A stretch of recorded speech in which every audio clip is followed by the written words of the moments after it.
오늘 우리 선지자에 대해서 같이 살펴보도록 하겠습니다.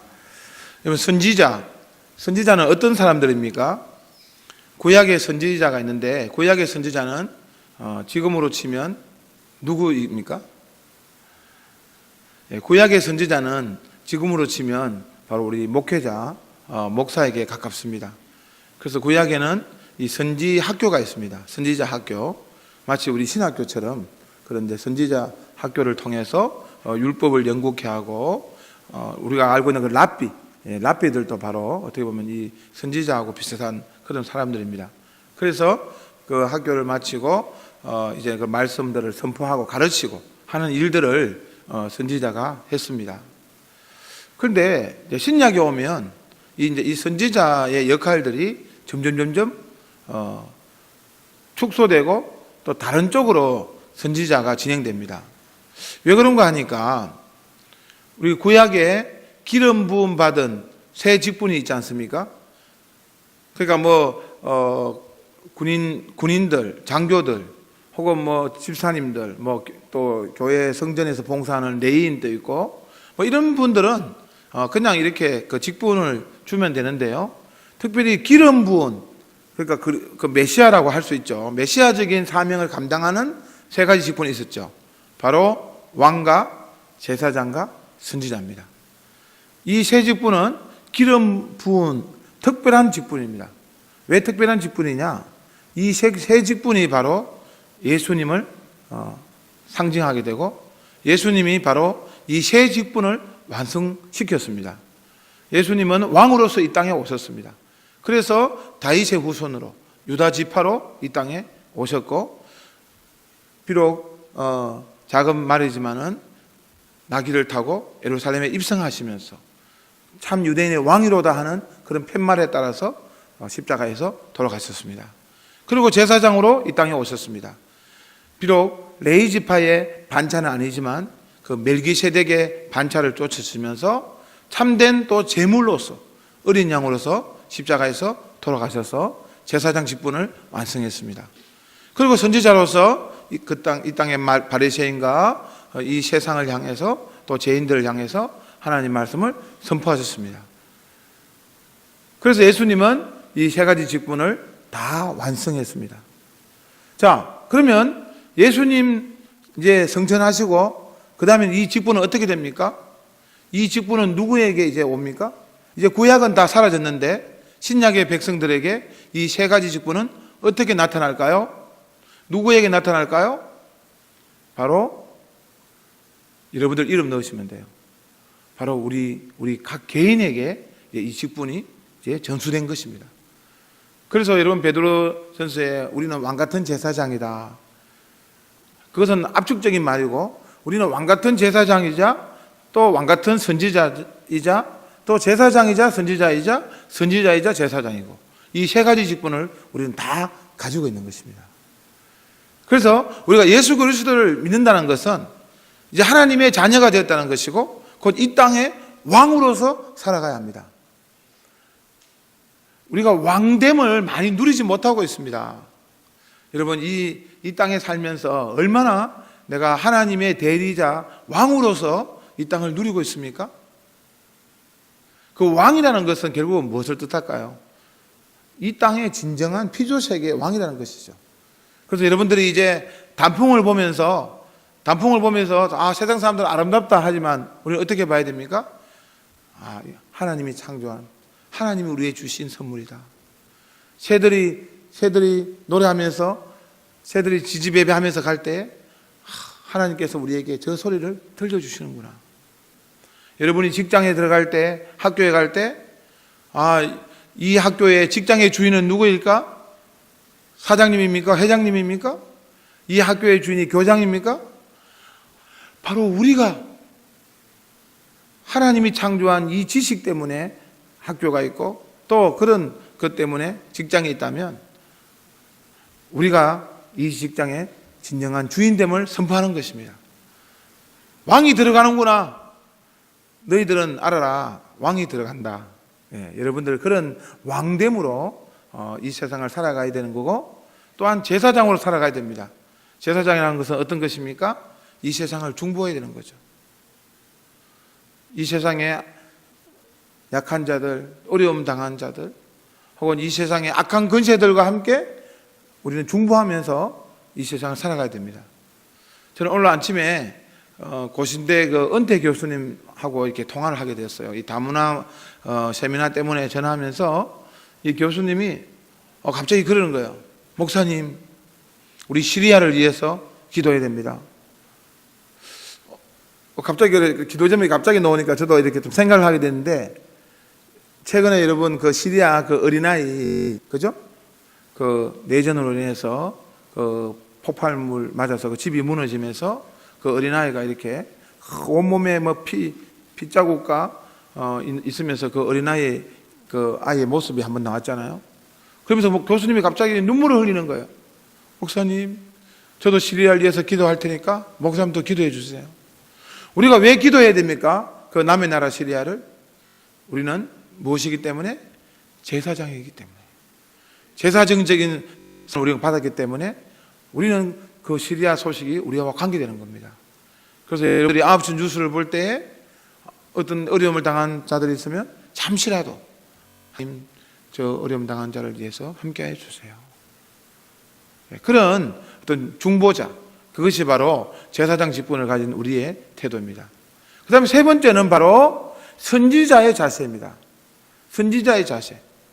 선지자의 자세는 어떤 것인가? 특별히 오늘 우리 본문에 나타난 선지자가 있죠. 바로 에레미야입니다. 근데 이 에레미야는요, 특이한 선지자입니다. 왜 특이하냐? 그 이전에 제사장이었어요. 제사장이었다가 하나님 부름받고 선지자가 되었습니다. 그래서 에레미야는 우리에게 그런 좀 모범을 보여줍니다. 제사장, 선지자, 왕, 이것을 다 가진 그런 선지자의 모습을 보여줍니다. 이 구약의 선지자들을 보면요, 전문적인 선지자도 있지만 이런 에레미야처럼 제사장이었다가 선지자 된 선지자도 있고요. 그 다음에 스가랴는 거꾸로 선지자였다가 또 제사장으로 또 활동한 경우도 있고, 특별히 아모스 선지자는요, 농부였습니다. 목동이었습니다. 그런 평범한 사람이 선지자가 되었습니다. 그 말은 뭔가 하면 우리들도 선지자가 될 수 있습니다. 신학 교육 받은 목사만 선지자가 되는 것이 아니라 구약에서는 우리들도 선지자가 되는 거예요. 그래서 오늘 여러분들은 이 선지자 에레미야의 모습을 통해서 나는 과연 이 시대에 어떤 선지자가 되어야 될까? 나는 이 선지자를 어떻게 계승받을까? 이것을 생각하면서 우리가 말씀 앞에 서면 좋겠습니다. 에레미야는요, 20살에 선지자로 부름을 받았습니다. 그는 제사장이었다가 선지자가 되면서 아마 좀 복잡했을 겁니다. 왜냐하면 이 제사장의 역할은 어떤 일입니까? 주로 심는 일이잖아요. 세우는 일이잖아요. 중보하는 일이잖아요. 그런데 선지자는 어떤 일을 합니까? 치는 역할을 합니다. 뽑는 역할을 합니다. 때로는 틀렸다고 질책을 합니다. 그러니까 이 두 가지 사이에서 이 에레미야는 상당히 좀 복잡한 심정을 가지고 있었을 거예요. 특별히 이 선지자의 역할을 감당하다 보면요, 사람들이 듣기 싫어하니까 안 듣는 사람들이 많아지고, 때로는 하나님 말씀 선포하다가 오해를 받고, 더 심하게는 사람들에게 미움을 받고 저주를 받을 수 있습니다.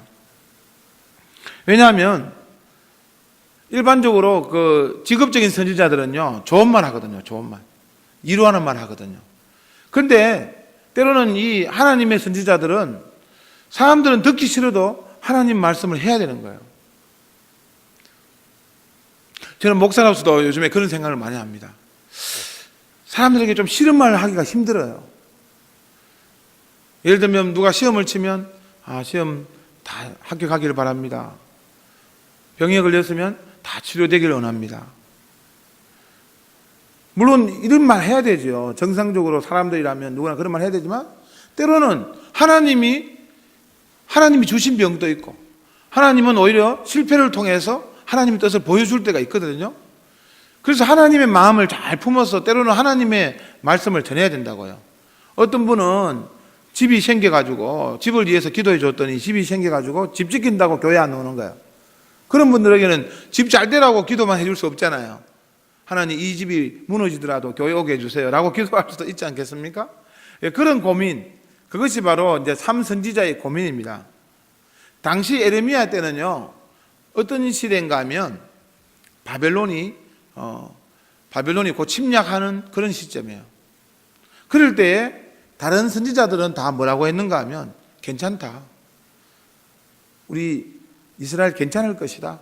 하나님이 보호해 주실 것이다. 하나님이 보호하사 우리나라 만세. 이집트가 있다는 거예요.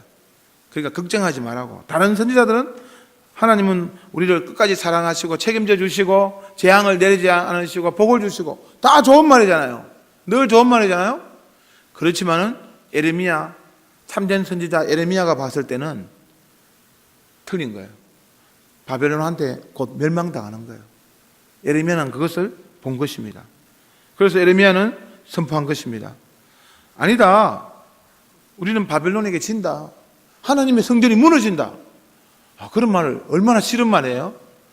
하나님께서 지으신 성전을 보호하지 않는다. 무너진다. 얼마나 싫은 말이에요. 그렇지만 에레미야는 그것을 선포하지 않을 수가 없는 것입니다. 그리고 하나님 백성을 위해서 기도하지 말라.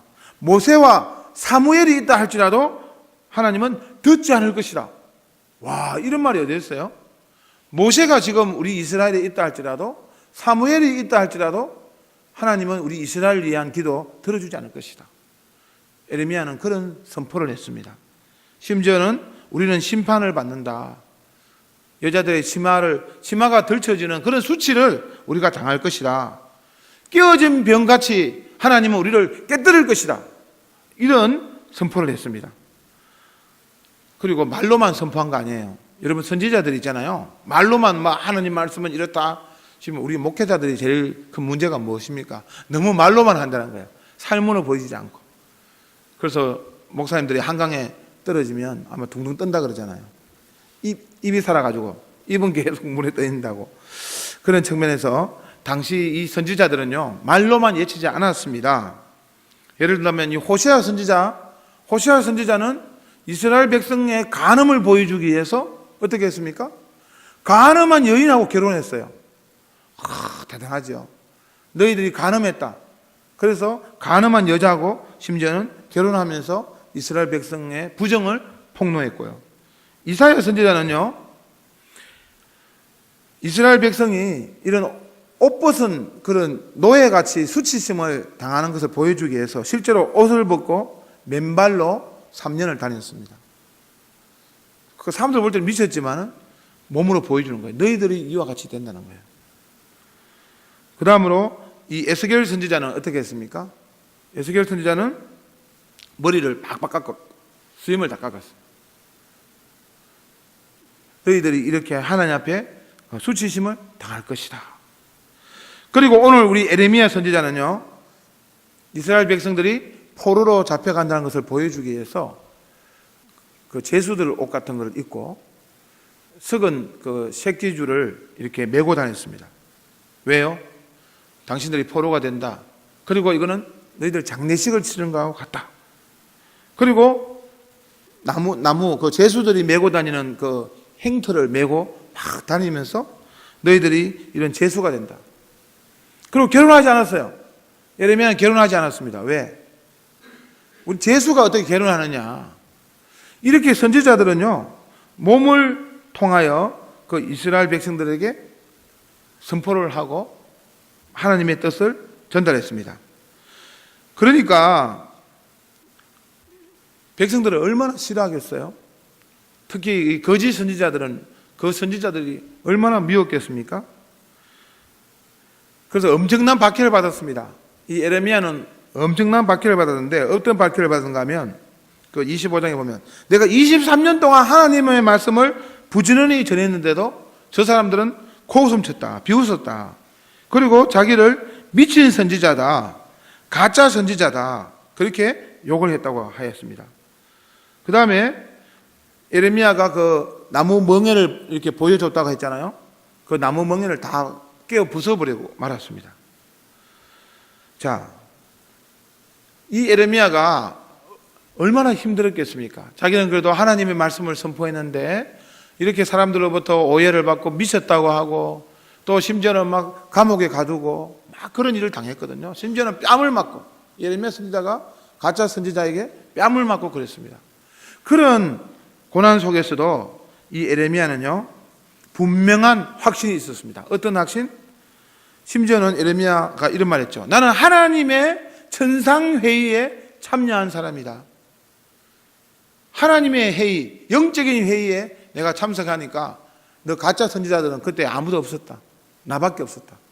그런 확신, 그런 담대함. 심지어는 오늘 본문에 있는 것처럼 어떤 말씀을 했습니까?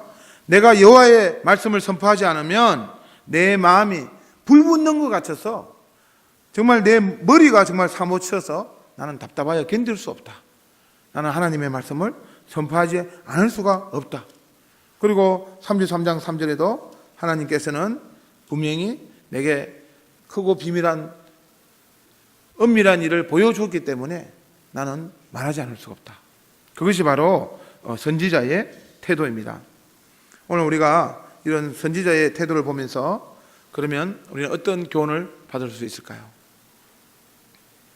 여러분, 오늘날 선지자들은 사라지고 있습니다. 몸으로 보여주는, 몸으로 말하는 선지자는 가면 갈수록 사라지고 있습니다. 저도 늘 고민입니다. 말로만 하는 목사 되지 않아야 되겠다. 어떻게 정말 하나님의 뜻을 제대로 몸으로, 삶으로 보여주는 그런 목사가 될 수 없을까? 늘 고민하고 있습니다. 그것은 목사의 고민만 되는 것이 아니라 여러분 모두의 고민이 되어야 합니다. 나는 이 시대에 어떤 선지자가 되어야 될까? 어떤 하나님의 뜻을 표현할 수 있을까? 내가 내 인생을 통해서 하나님의 뜻을 표현하는, 하나님의 어떠한 그것을 설명하는, 정말 하나님의 그 크고 비밀한 것을 내가 보여주는 그런 선지자로 살 수는 없을까? 바로 우리들의 기도 제목이 되어야 합니다. 그래서요, 때로는 사람들에게 모욕을 받고 오해를 받고 멸시를 받아도 하나님의 말씀을 선포해야 됩니다. 우리가 가만히 보면요, 이 전도하지 않는 이유를 가만히 보면 결국은 그런 것이 싫거든요. 전도하면 인상 찌푸려주고 사람들하고 때로는 말다툼도 하고 또 사람들을 때로는 좀 미친 취급도 하잖아요. 그러나 우리는 선포해야 합니다. 주님의 말씀을 선포해야 합니다. 여러분, 얼마나 선지자로서 선포하고 있습니까? 요즘에 진짜 보면 친척들인데도 좀 그런 말 안 해요. 교회 가야 합니다. 지옥이 있습니다. 천국이 있습니다. 당신이 천국 가기를 원합니다. 당신도 나처럼 예수님 믿기를 원합니다. 이런 말 잘 안 해요. 이런 말 하면 친구 사이 의리 상하고 가족 간에 우애 상하고 사람들에게 괜히 그것 때문에 피해를 본다고요. 선지자적인 모습이 사라지고 있다는 것입니다. 우리는 선지자입니다. 우리는 이 시대에 선포해야 합니다. 우리가 예수 그리스도가 선지자 역할을 우리한테 물려줬다고 한다면 우리는 이 시대에 선포해야 합니다. 하나님의 뜻은 이것입니다. 여러분, 싫지만은 하나님 말씀은 이것입니다. 하나님 말씀을 들으십시오. 예수 그리스도의 복음을 여러분도 받으십시오. 여러분, 때로는 우애가 상하고 의리가 상하고 때로는 인정이 상하더라도 선포하시길 바랍니다. 왜냐하면 우리는 선지자이기 때문입니다. 이 시대의 선지자입니다. 선지자의 길을 포기하지 마십시오. 그리고 좀 더 구체적으로 내가 어떤 선지자의 모습을 갖출 수 있을 것인가? 여러분들이 인생을 통해서 각각의 어떤 또 특별한 어떤 선지자의 부르심이 있지 않겠습니까? 저는 이 시대에 그런 선지자 같아요. 저는 북한과 통일, 사실 목사로서 말씀을 전하는 그런 평범한 목사의 길도 있지만 저는 이 시대에 북한과 통일에 대해서 연구하고 그것을 선포합니다. 통일될 날이 얼마 남지 않았다. 통일을 준비합시다. 북한 땅은 어떻게 하시겠습니까? 저는 이제 이런 말을 좀 많이 하고 그런 글도 쓰고 합니다. 그리고 저는 중국을 특별히 염려하면서 중부하고 그런 역할도 합니다. 그런 것처럼 여러분들도 선지자의 구체적인 어떤 모습이 있을 것 같아요. 어떤 분은 건강의 선지자가 되면 좋겠어요. 지금 건강에 대해서 건강하기 위해서는 이렇게 해야 됩니다. 저렇게 해야 됩니다. 어떤 분은 또 이 시대의 약한 자들, 여성을 돌아보는 그런 선지자. 어떤 분은 장애인을 향하는 그런 선지자. 또 어떤 분은 성경적 가치관을 따라서 이런 부분에 하나님의 뜻을 받아서 하는 선지자. 어떤 형태로든지 여러분 선지자의 역할을 찾아내셔야 합니다. 꼭 하나 찾아내 보세요. 안 그러면 이 인생이 너무 재미가 없을 뿐만 아니라 예수 그리스도가 이 땅에 오신다면, 예수님께서 내 인생에 개입하신다면 예수님은 무엇을 선포하길 원하실까? 무엇을 보여주길 원할까? 어떠한 하나님 나라를 설명하시길 원할까? 우리는 날마다 기도하지 않습니까? 하나님 나라가 임하게 해달라고. 하나님 나라가 임한다면, 하나님 나라가 아무에게나 임합니까? 하나님의 백성인 나에게 임했다면 내가 하나님 나라를 무엇을 통해서 보여줄까? 그런 보여주는 삶, 그게 바로 선지자의 삶입니다. 선지자의 삶을 사시길 바랍니다. 저는 그런 측면에서 우리가 좀 뭔가 남들하고 조금 다른 길을 가는 것을 이상하게 생각하지 마십시오. 우리는 이 시대에 남들하고 똑같은 길을 가는 것이 이상한 거예요. 저는 학생들에게 그런 말을 합니다. 구두 닦기?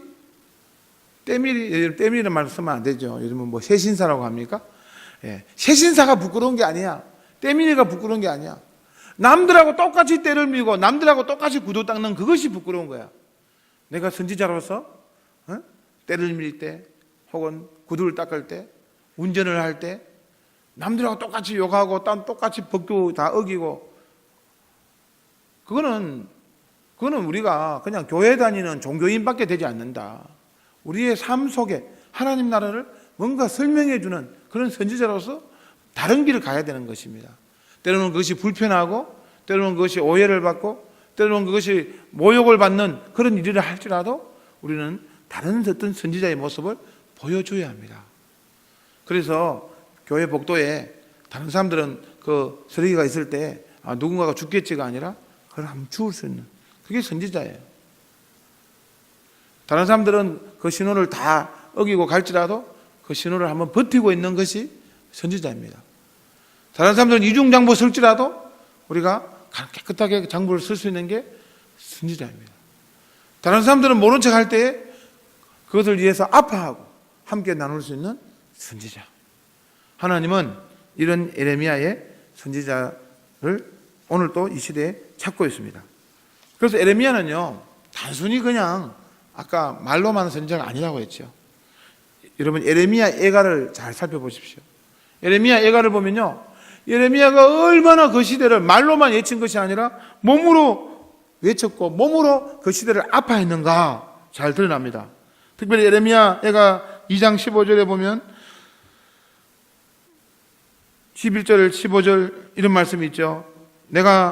내 눈이 눈물에 상하며 내 창자가 끊어지며 내 간이 땅에 쏟아졌으며. 에레미야가 얼마나 눈물을 흘렸던지. 여러분 이 눈이 있잖아요. 눈이 웬만하게 눈물 흘리면 이 눈에 좋거든요. 근데 눈물이 하도 흐르다 보니까 이 눈이 상하는 거예요. 창자가 끊어지는 거예요. 여러분 창자가 끊어지는 고통 아십니까? 단장지혜라는 고통 있잖아요. 창자가 끊어지는 거 아픔. 창자가 끊어지는 거 우리가 이 속에 있는 거 어떻게 알아요? 하도 힘이 들고 하도 정말 눈물 흘리면 그 애간장이 녹는다 그러잖아요. 창자가 끊어지는 거. 간이 땅에 쏟아졌다. 이 간이 어떻게 땅에 쏟아져요? 얼마나 슬픔이 가졌으면 내 간이 정말 땅에 막 쏟아지는 같은 그런 슬픔. 그것이 바로 에레미야 선지자의 슬픔이었습니다. 우리는 이 시대를 살면서 여러분 정말 선지자의 마음을 가져야 합니다. 저 북한 땅, 여 1시간 거리에 있는 저 북한 땅에 2,500만이나 되는 사람들이 70년 동안 아직도 예수 그리스도를 들어보지 못하고 또 엄청난 고난과 핍박 속에 있는 저 북한 땅이 우리에게 전혀 아픔이 되지 않는다면 선지자가 아닌 것입니다. 우리 주변에 어려움을 당하고 어떤 소식이 들었을 때 아무런 느낌이 없다면 선지자가 아닌 것입니다. 여러분 주변에 있는 친척들, 가족들 중에 아직도 예수 그리스도의 복음을 듣지 못하고 주님 앞에 나오지 못해서 지옥 가는 백성이 있다면, 그것을 아파하지 않는다면 선지자가 아닌 것입니다. 선지자 여러분, 그렇다면 어떻게 합니까? 아파해야 합니다. 복음 듣지 못하는 자들을 아파해야 합니다. 우리 주변에 어렵고 힘든 자들을 바라볼 때 아파해야 합니다. 우리 민족 저 북한을 보면서 아파해야 합니다.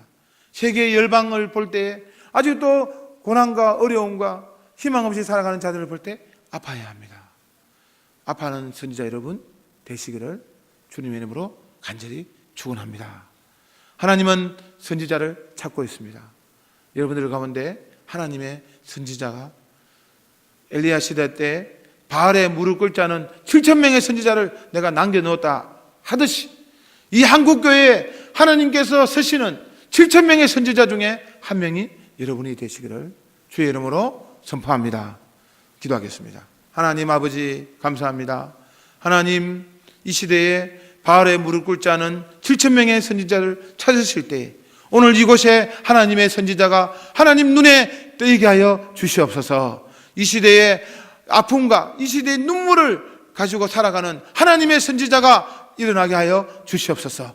하나님 이 민족과 열방을 품는 하나님의 선지자가 일어나게 하여 주시옵소서. 우리 서울시민교회 하나님의 선지자가 가득 차는 하나님이 기쁨이 되는 하나님의 교회가 되게 하여 주옵소서. 예수 그리스도의 이름으로 기도드리옵나이다. 아멘.